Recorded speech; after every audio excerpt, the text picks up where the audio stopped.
Purity's operation was a success, but she wouldn't be walking anytime soon.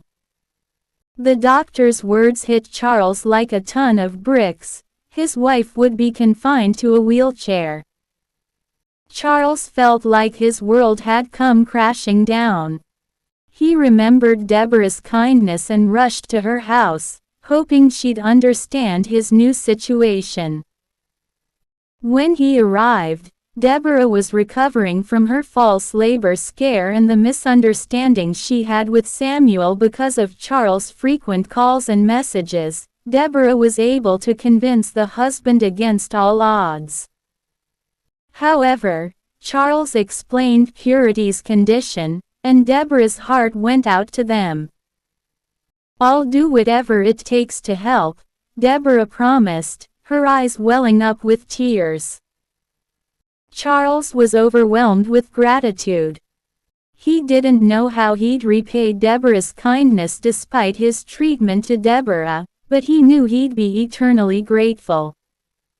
Charles always echoes in his mind, "Deborah is an angel, I've missed her forever."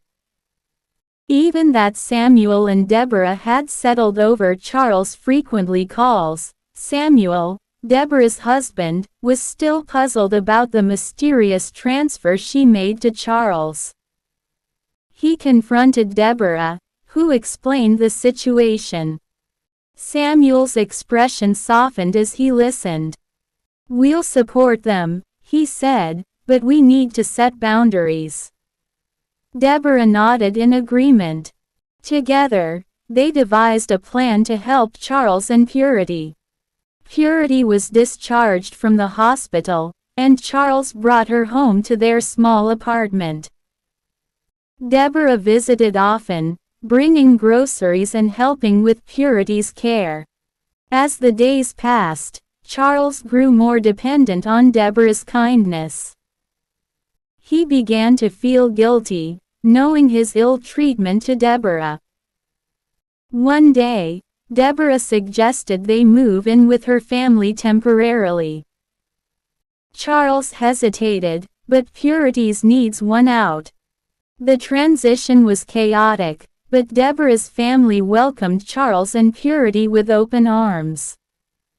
Samuel became a source of guidance for Charles, offering words of encouragement and support. Purity slowly adjusted to her new life. Deborah helped her with physical therapy, and they bonded over shared experiences.